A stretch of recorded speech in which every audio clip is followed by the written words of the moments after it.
A wild scene in an Ohio courtroom Thursday where an angry prosecutor stormed out of court after berating the judge. It happened just before closing arguments in the trial of Matthew Moore, a 51-year-old man who's accused of killing his wife and staging her death as a suicide. Delaware County Assistant Prosecutor Mark Sleeper was irate that Judge Stephen Wooliver allowed the trial to continue outside of the presence of Melissa Schiffel, the lead prosecutor in the case. Schiffel notified the judge weeks ago about a scheduling conflict that she had on Thursday, and the dispute about how to proceed, that's when everything just exploded. I would object to going forward anyway right now without the elected county prosecutor who's on this case. But she chose not to be here. That's not accurate, Judge. Okay, okay, your objection's noted. We had a phone status conference 2 weeks ago in which Ms. Schiffel... Your objection is noted. Okay? I'm not going to participate in this proceeding without the elected county prosecutor. I think this is a sham that you're going forward. When the court was... You're going to sit here. You're going to sit here. You were told about her unavailability and specifically told her on the phone not to cancel that appointment, that it wouldn't be a problem. Well, I'll tell you what. If you want to be here for the decision, that's your business. Well, Your Honor, I think this is outrageous. You're going forward without the prosecutor.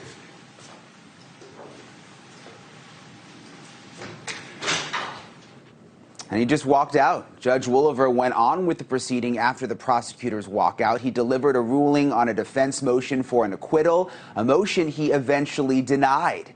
10 minutes later, Prosecutor Sleeper returned to the courtroom along with his colleague, Melissa Schiffel. This all happened outside the presence of the jury. The prosecutor's office declined our request for comment, saying they won't be making any statements until after the case. But man, it is just a bizarre moment. And here to break it down with us is Jesse Weber, an attorney and host on Law and Crime Network. He's been following this case very, very closely. I mean, Jesse, have you ever seen anything like this? The guy just walks out of court? Not only have I not seen anything like this, I've never even seen this from any attorney, or I would have even expected it from a prosecutor. Nonetheless, this is their case.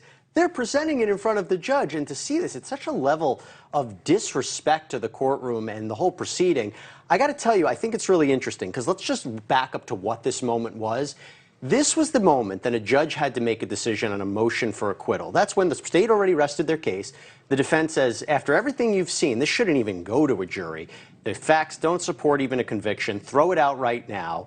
And by the way, the judge had previously kind of made an offhanded remark, these are more procedural matters. There's no way he was going to grant this. So you knew the prosecution was going to win. Right. The fact that he got so angry at this moment that, now again, Melissa Schiffel was the lead prosecutor in this case. He's working with her, maybe for her. I understand he wanted her there for that, but nothing justified that outburst. Yeah, it makes you wonder, was there something else going on behind the scenes?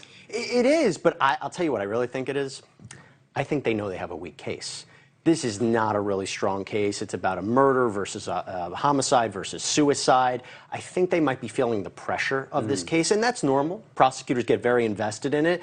But at this point, there was something going on there between the judge and the attorney, and to just walk out of court, I'm not surprised they've declined comment. I do think they have to do some PR mess after this. I mean, it's embarrassing, I'm sure. Can you just do that? I mean, is that allowed? Isn't that sort of against the law? You just walk out and disrespect the judge like that? You can do whatever you want, but there's definitely consequences. Now, I think this judge, I think he was a little accepting of what happened. There's a part of me when I looked at that exchange that maybe he realized he had given Melissa Schiffel maybe inappropriate, or no, I should say an inaccurate instruction, and maybe he realized he was wrong. Normally, if this happens, a judge could hold an attorney in contempt. I don't think that's really going to happen here. I think emotions got the better of this attorney.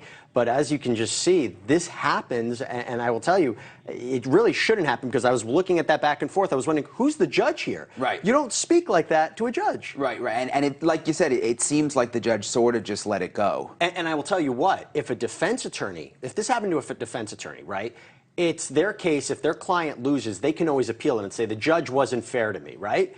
You can't do that as a prosecutor. If you lose as a prosecutor, that's it. If there's an acquittal, there's no appeal process. So even if they had this kind of beef with the judge, there's nothing that they can do about it moving forward. So I was surprised to see this. I hopefully don't like to see this. I think I tweeted about it and said I've never seen anything like this happen in a courtroom before, because it disrespects the court, it disrespects the case, and I think everybody's worse off for it. Yeah, it seems like you got to respect the process, and he just kind of threw all that out the window, walked right out. Walked right out. Nobody stopped him. I think the people in the gallery, including the court officers, were like, should we do something here, or are we just going to let him out? And he had his moment, and the judge continued on, and then they came back 10 minutes later and acted as if nothing happened. I guess we'll see if there's any other crazy moments as this trial goes on. Jesse, it's great to finally meet you in person. Great to finally meet you. Yeah. Congratulations. Thanks for coming on. Pleasure. Thank you for watching. Go to newsnationnow.com to find NewsNation on your cable provider. And don't forget to click the red subscribe button below to get more of NewsNation's fact-driven, unbiased coverage.